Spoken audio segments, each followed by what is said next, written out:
Art watched as the hole formed by Sylvie's attack slowly disappeared, swallowed up by the steady stream of mana beasts marching toward the wall.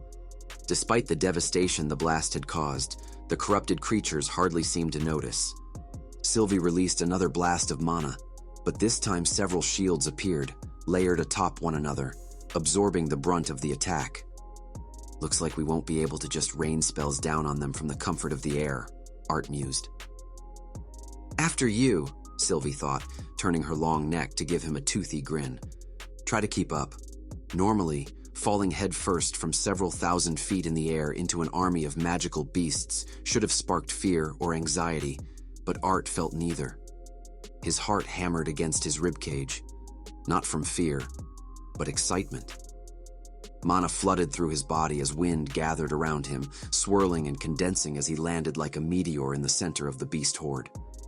The layers of wind surrounding him burst outward, shredding and flinging away hundreds of beasts caught in the blast. Slowly, Art rose to his feet, Dawn's ballad in his hand.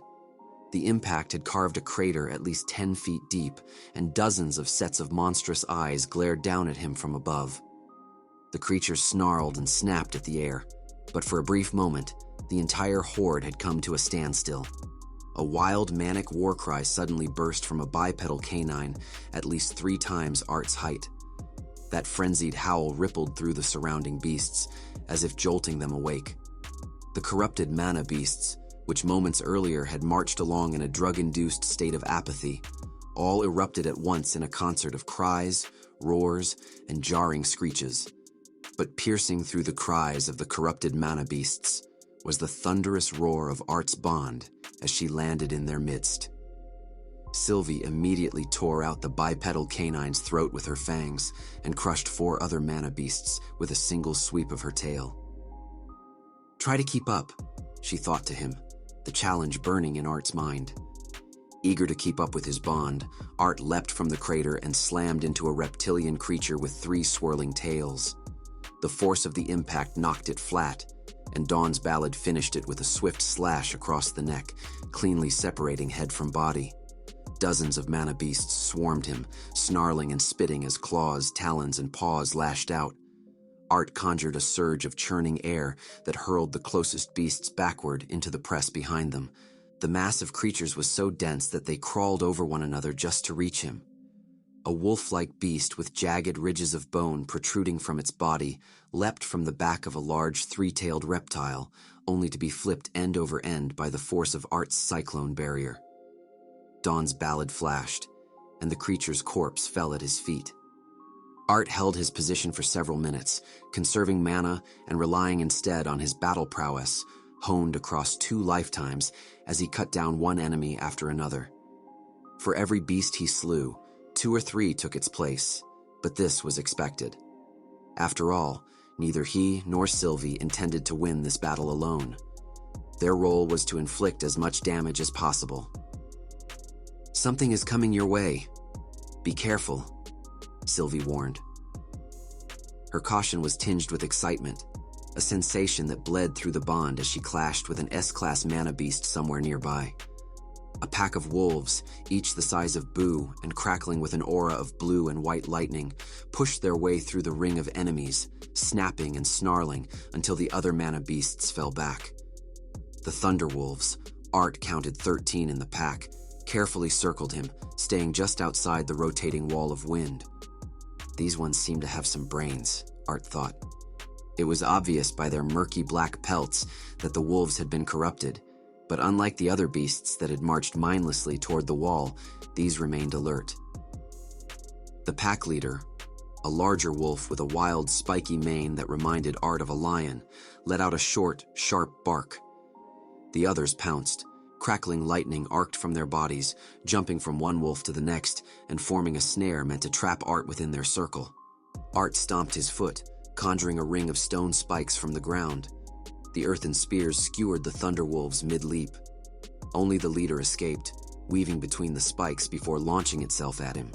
Art stepped aside, narrowly avoiding the alpha's snapping jaws, and brought Dawn's ballad up to slice open its stomach, but a bolt of lightning leapt from the wolf's spiky mane and struck his shoulder.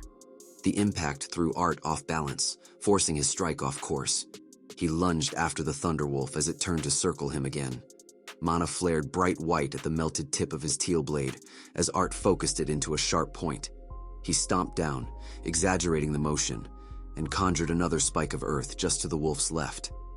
The Alpha took the bait, dodging right and preparing to leap again. But it was too late. Dawn's ballad impaled it through the chest.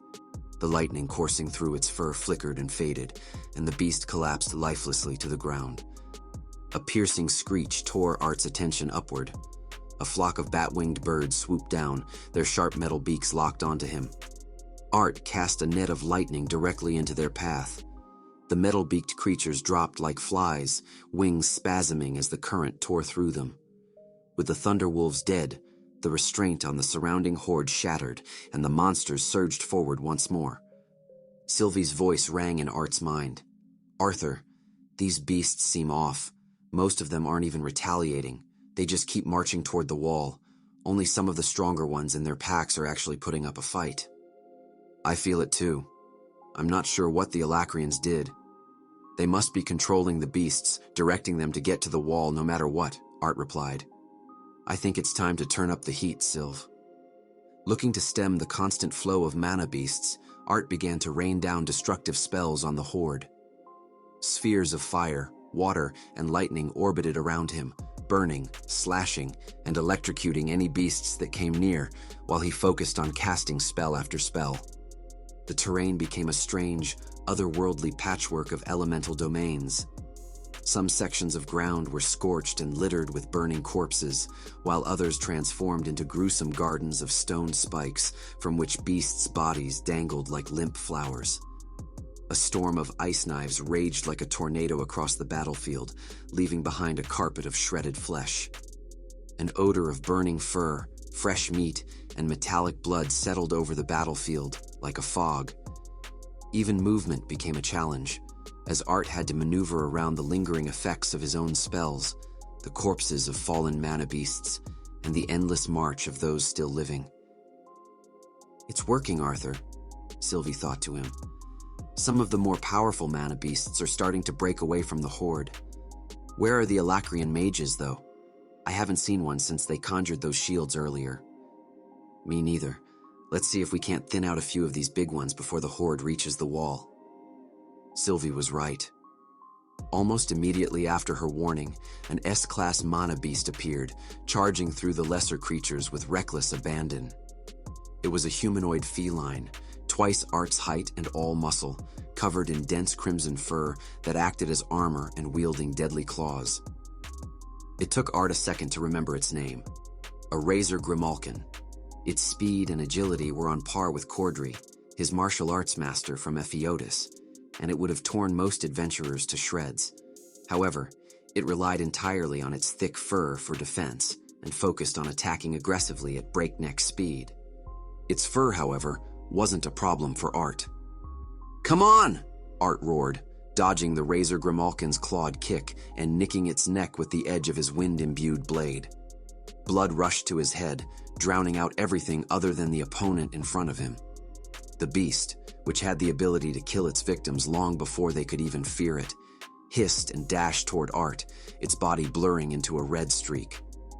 Art used Thunderclap Impulse to heighten his senses, and the charging beast came suddenly into focus again.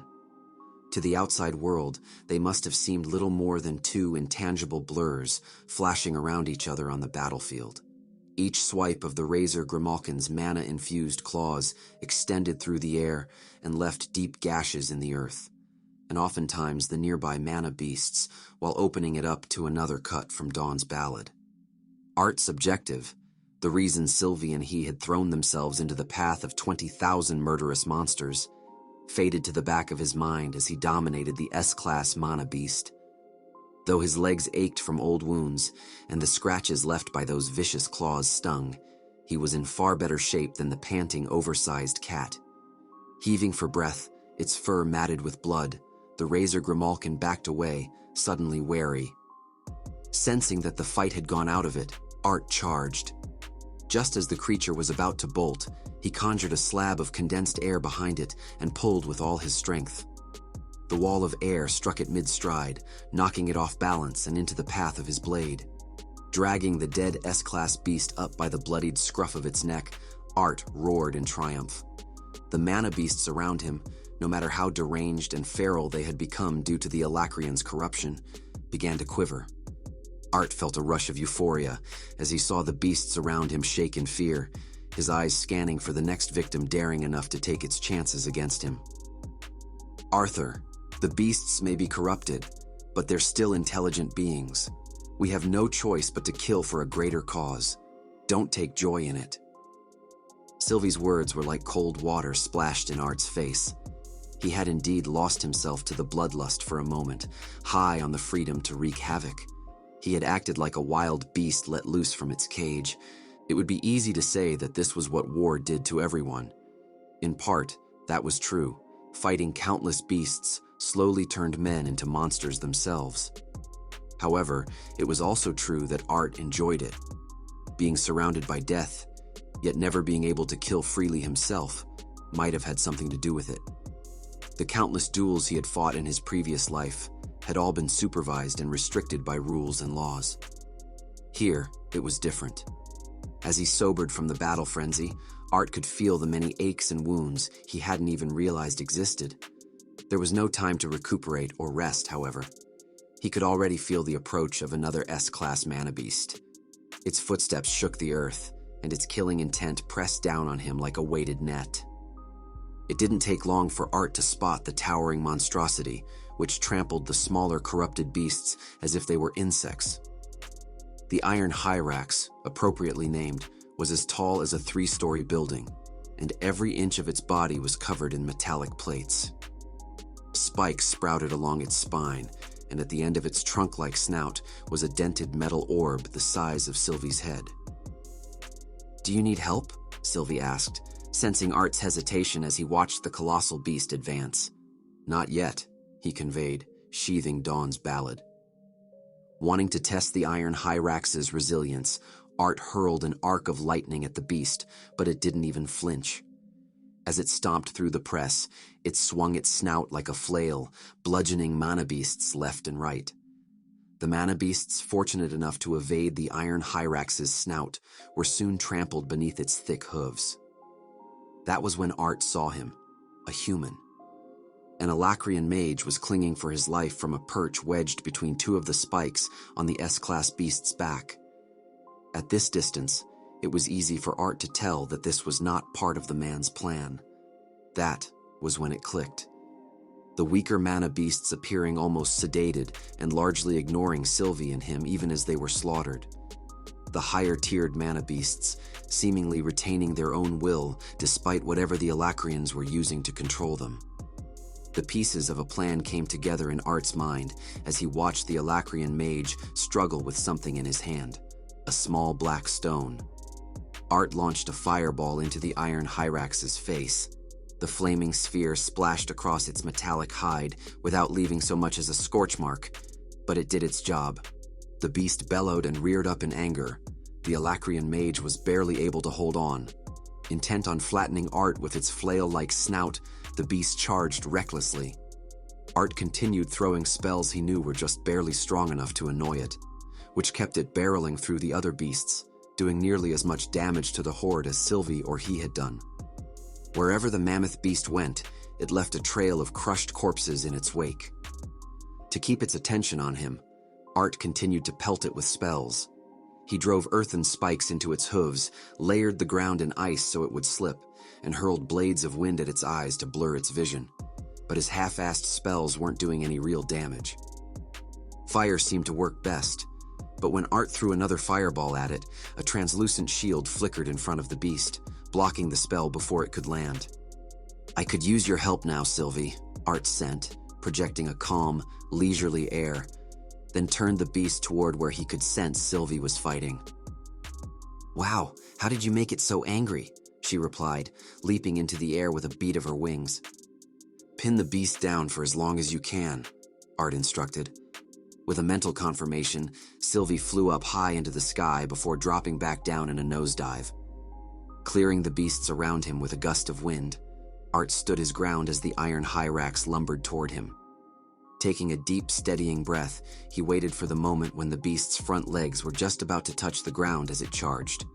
This sort of spell required precision and timing, and the distance compounded the difficulty, but as a white core mage, it felt as natural to him as shaping clay. The ground just below the beast's front feet splintered, sending it crashing onto its knees. However, its momentum continued to carry the beast, and the mage riding on its back, toward Art. Preparing his mind and body for the toll about to come, Art waited until the beast was just a few feet away, then activated Static Void.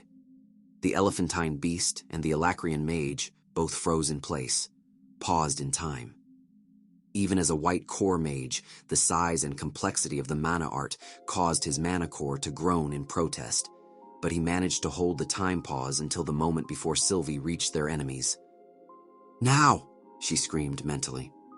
Art immediately released Static Void and leaped out of the way, nearly crashing into the slavering jaws of a reptilian mana beast. It twisted and snapped as he flew past, rolled, and came back to his feet, already casting a spell to summon a thick stone wall between them. The force of Sylvie's headlong dive created a shockwave of wind and debris that sent the nearby mana beasts tumbling. Art heard the reptilian beast he had just passed crack against the other side of the wall, which he then kicked over, crushing the mindless creature under a ton of stone. With no time to rest, Art dashed toward the iron hyrax, which was dazed but still alive and struggling to break free of Sylvie's grasp. "Don't kill it yet," Art said to his bond. "I'm not confident I even can. These metal plates are even thicker than my scales, and the hide beneath them is made of tiny, interlocking scales, like chainmail," Sylvie replied. Leaping onto the beast's back, Art pried the oblong black stone from the unconscious mage's vice-like grip, then hurled him down to the ground. The man jolted awake from the impact, his unfocused eyes drifting aimlessly as he struggled to make sense of his surroundings. He nearly jumped out of his skin when Art landed in front of him. Before the mage had a chance to speak, Art held the black stone up to his face. "Does this control the mana beasts?" The man's eyes widened, and he made a desperate swipe for the stone, but Art shoved him back to the ground with his foot. Conjuring a stone nail, Art impaled the mage's hand to the earth. His scream carried over the battlefield, cutting through the earthquake-like rumble of Sylvie's struggle with the mammoth beast behind them. "Hurry! I can't keep him still for much longer," Sylvie conveyed. Art glanced back at Sylvie, who was perched atop her prey, biting, clawing, and forcing it back down. With every surge of its massive bulk, it pushed her a little farther and came closer to righting itself. A gurgled cough snapped Art's attention back to the Alacrian, and horror twisted his gut as he realized the man had bitten off his own tongue and was choking on blood. Reaching into the mage's mouth, Art cauterized the wound with fire mana, but the damage was already done. "Damn it! What is it with you Alacrians and killing yourselves?" Art sighed. "Well, if you won't tell me, I might as well find out myself." He quickly cycled mana through the stone. When it failed to react to any type of mana, or even ether, Art did the only other thing he could think of. He crushed it in his hand. The mage's eyes widened in panic as the crumbled fragments of the black stone fell from Art's grasp. Suddenly, as if a switch had been flipped, every mana beast in the vicinity seemed to wake up, their glazed, lifeless eyes burning with fury. It was as if they had all gone mad at once. The mana beasts began growling and hissing at each other, baring fangs, claws, and horns at any living thing near them.